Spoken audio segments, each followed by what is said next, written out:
Hello guys, welcome back my YouTube channel English magic by Manav sir. आज आपके लिए common error का एक एक्सरसाइज लेके आया हूं जो बहुत ही इम्पोर्टेंट है।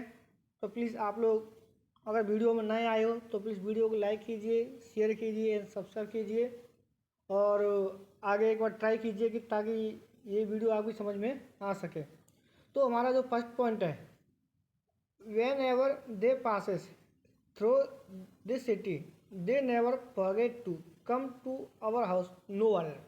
फर्स्ट ऑफ ऑल मैं आपको बताऊं कि एक ये पीडीएफ के माध्यम से मैं आपको पढ़ा रहा हूं, तो ये पीडीएफ में लेके आ जाऊं। मैं चाहूँगा कि आप लोग एक और पीडीएफ को सॉल्व करें, खुद सॉल्व करें, ये देखें कि आप कितना सही कर रहे हो कितना गलत कर रहे हो। एक बार मैं पीडीएफ आपके सामने जूम करता हूँ ताकि आप लोग देख सको। ये हमारा फोर्थ हो गया, नेक्स्ट वन फिफ्थ हो गया, नेक्स्ट वन सिक्स हो गया, नेक्स्ट वन सेवन हो गया, नेक्स्ट वन एट हो गया, नेक्स्ट वन नाइन हो गया एंड लास्ट 10 हो गया। अब जिन्होंने जितने भी सही किए हैं तो प्लीज़ कमेंट में बताएं कि आप लोग कितने सही किए और कितने गलत किए। बट मैं आपको एक्सप्लेन करूँगा कि कितने सही हैं और कितने गलत हैं और एरर छांटते कैसे हैं। मतलब कोई भी एरर आता है तो आपको कैसे फाइंड आउट करना है कि मतलब ए या बी सी में गलती है। तो तरीका क्या है वो सीखो। पहला हमारा पॉइंट है whenever they passes, A option. B option है through this city. C option they never forget to. Fourth option come to our house. First of all आप ये ध्यान रखना कि जब हम लोग कोई भी एरर फाइंड आउट करते हैं वो क्या होता है कि उसमें पूरा एक कंप्लीट सेंटेंस आता है। जब एक कंप्लीट सेंटेंस आता है वो 4, 3, 6 मतलब जितने भी होते हैं भागों में बटा हुआ होता है। तो कहीं ना कहीं किसी भाग कोई मिस्टेक होती है। जब मिस्टेक ना होती है तो लास्ट ऑप्शन आता है हमारा नो एरर, तो आप उसको कर सकते हैं। अब करने का तरीका क्या है, जैसे हमारा पहला ही सेंटेंस है, ए ऑप्शन है वेन एवर दे पासेस। अब आपके दिमाग में कुछ आ जाना चाहिए कि ये में कुछ तो गड़बड़ लग रहा है। वेन एवर दे पासेस, आप एक बात बताओ कि सब्जेक्ट हमारा क्या है, दे है। दे एक वचन होता है, वो वचन होता है। आपने टाइम एंड टेंस चैप्टर पढ़ा होगा, उसमें बताया गया होगा कि दे के साथ क्या लगाना क्या नहीं लगाना है। तो एग्जैक्ट आपको पता होना चाहिए कि दे हमारा बहुवचन होता है, तो उसके साथ हमेशा वर्ब कैसी आती है, बहुवचन वाली। मतलब सब्जेक्ट हमारा जब प्लूरल होता है तो वर्ब हमारी कैसी आती है, प्लूरल। तो इसमें क्या है कि ई एस नहीं आएगा, वेन एवर दे पास होगा ना कि पासिस होगा। एग्जैक्ट क्लियर हो गया। नेक्स्ट पॉइंट इसी में जैसे अगला ऑप्शन था हमारा through this city they they never forget to come to our house. ये सारा बहुत सही है, मतलब कोई मिस्टेक्स में नहीं है। ए ऑप्शन हमारा गलत था जो हमने देख लिया। सेकंड ऑप्शन हमारा है we could not see the places clear as the train was moving very fast. Okay, कैसे करोगे? फर्स्ट ऑप्शन चेक करते हैं। वी कुड नॉट सी, कोई मिस्टेक नहीं है क्योंकि कुड की बात हमेशा मेन वर्ब आती है। द प्लेसेस, ये भी सही है। क्लियर है, अब यहाँ डाउट हो सकता है क्लियर है, क्लियर क्या होता है आपका? एडजेक्टिव होता है। ओके, अब ये क्या है, वर्ब है। अब आपको इतना पता होना चाहिए कि जो एडजेक्टिव होता है वो वर्ब की विशेषता नहीं बताता है, बल्कि एक एडवर्ब है जो वर्ब की विशेषता बताता है। इट मीन्स जब किसी वाक्य में जब आपको कोई वर्ब आता है उसके बाद फिर एडजेक्टिव आना चाहिए। अगर एडजेक्टिव आता है तो सॉरी, मतलब अगर किसी वाक्य में वर्ब आ रहा है उसके बाद एडजेक्टिव आता है तो एडजेक्टिव गलत माना जाता है, क्योंकि वर्ब की विशेषता ओनली एड वर्ब बताता है। इसीलिए वहाँ पे क्लियर की जगह क्या होगा, क्लियरली। तो करेक्ट ऑप्शन होगा हमारा B, we could not see the places clearly as the train was moving very fast. हमारा थर्ड ऑप्शन है, थर्ड पॉइंट पे चलेंगे। Although the patient, a option. B option हो गया was rudely with the. C option nurses he behaved. D nicely with the doctor. E no order. क्या हो सकता है आप बताएं। तो चलते हैं नेक्स्ट पॉइंट पे। Although the patient, a option हमारा करेक्ट है। वाज रूडली, अब यहाँ आ जाओ, ये क्या हमारा रूडली। एल वाई लगा है, मतलब एडवर्ब है। अब यहाँ देखो पेशेंट अभद्री था, मतलब पेशेंट क्या है, नाउन है ना, सब्जेक्ट है। तो सब्जेक्ट की जो क्वालिटी है क्या है, रूड है। तो यहाँ पे क्या आएगा हमारा, एडवर्ब नहीं आएगा, एडजेक्टिव आएगा। क्योंकि एडजेक्टिव होता है जो सब्जेक्टिव विशेषता होता है, तब वो सब्जेक्ट कैसा है। तो यहाँ पे हम लोग एडवर्ब ना लगा के क्या लगाएंगे, adjective. Okay, fourth option, fourth point हमारा है although the driver applied a the brakes he could, B option, not prevent the bus, C option, from hit the tree, fourth option, no error, E option. क्या हो सकता है बताएं। तो चलते हैं पॉइंट में। इसमें लिखा हुआ है ऑल्दो द ड्राइवर अप्लाइड, ये यहाँ तक सही है। द ब्रेक्स ही कुड, ये भी सही है। नॉट प्रिवेंट द बस सही है। अब यहाँ देखो एक बार पॉइंट को देखना, क्या लिखा हुआ है, फ्रॉम हिट द ट्री। आप हमेशा ये ध्यान रखना, जब किसी भी वर्ड में कोई भी प्रीपोजिशन आती है, अगर उसके बाद मेन वर्ब आता है तो हमेशा जी रंड में आता है, मतलब इंग फॉर्म में आता है, आई एन जी लग के आता है।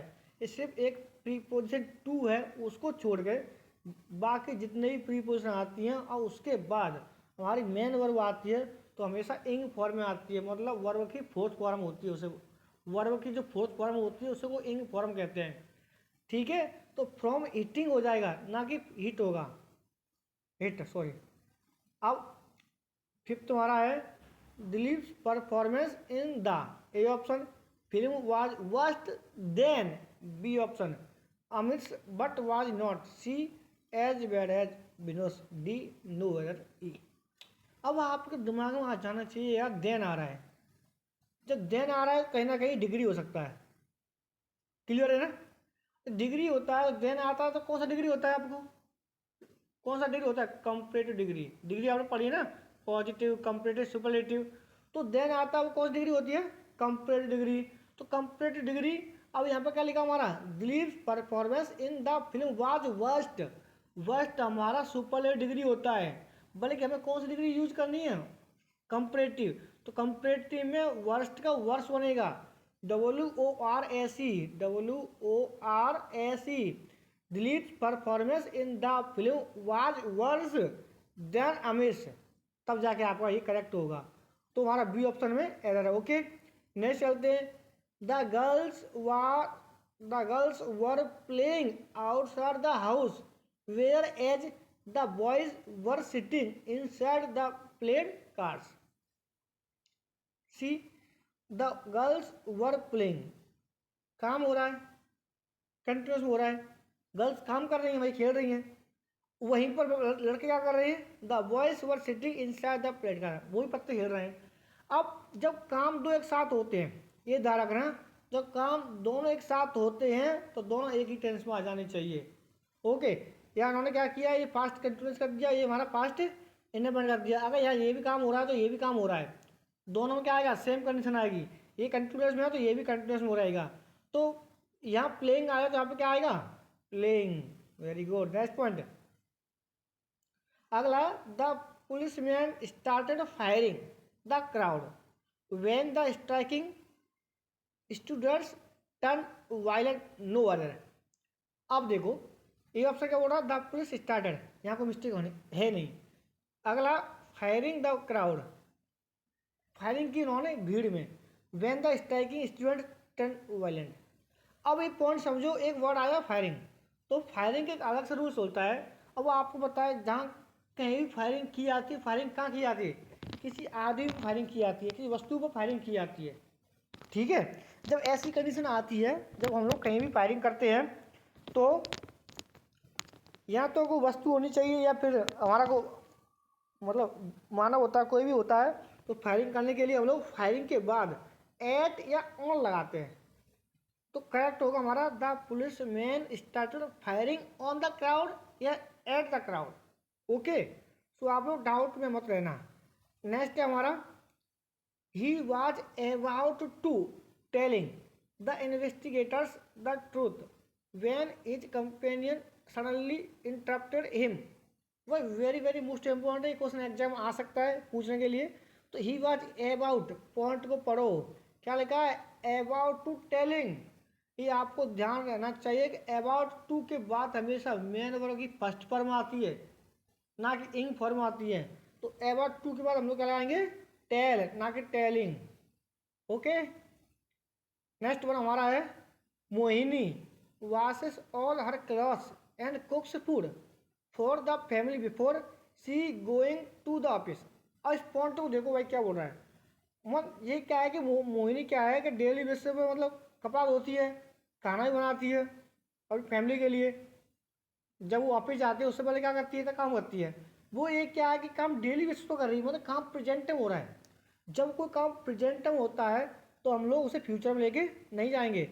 तो गो ये लिखा हमारा गोइंग, गोइंग की हम लोग क्या करेंगे सी गोइस, GOES प्रेजेंट इनडेफिनिट टेंस में बनाएंगे। जब कोई काम प्रेजेंट में हो रहा है और सेंस फ्यूचर का आ रहा है तो don't be in doubt, tense हमेशा प्रेजेंट इनडेफिनिट में बनेगा। She goes to the office. Okay, last one हमारा Praveen is so good a batsman that he would be certainly included in the team। अब यहाँ एक पॉइंट है देखो, प्रवीण इज सो गुड ये सही है, बैट्समैन दैट ये भी सही है, ही वुड बी सर्टनली ये क्या हमारा एडवर्ब है। ठीक है, तो सर्टनली वर्ड होता है, सर्टनली हो गया, एसेंशियली हो गया, जब ऐसे वर्ड आते हैं वो क्या है हेल्पिंग वर्ब के बीच में आते हैं। तो सर्टनली आएगा वुड और बी के बीच में, तो करेक्ट हो जाएगा आपका Praveen is so good a batsman that he would certainly be included in the team. It means आपका गलत कौन सा है, सी ऑप्शन। ओके, अब सबसे इजी मेथड आपको बताता हूँ। कोई भी एग्जाम में एरर आए तो फर्स्ट ऑफ ऑल आपको एक सेंटेंस पढ़ो, सेंटेंस पढ़ो तो एरर फाइंड आउट करने का सबसे इजी मेथड होता है पहले ए ऑप्शन देखो, ए में गलती नहीं तो बी देखो, बी में गलती नहीं तो सी देखो, सी में गलती हो डी पहुंचो। तो किसी में गलती नहीं होती तो लास्ट में आकर नो एरर करते। बट आप अचानक से लगाओगे, अंदाज से लगाओगे तो कभी आप सही नहीं कर पाओगे, क्योंकि मुझे पता है कि ए ऑप्शन मोस्टली गलत नहीं आता है, बी सी मोस्टली आते हैं। ये आपको चेक करना होता है कि कहाँ जाके गलती हो रही है। अगर वीडियो पसंद आए, लाइक आए, समझ में आए तो इस वीडियो को लाइक कीजिए, सब्सक्राइब कीजिए एंड शेयर कीजिए, बेल आइकन प्रेस कीजिए ताकि नेक्स्ट वीडियो सबसे पहले आपके पास अपलोड हो जाए।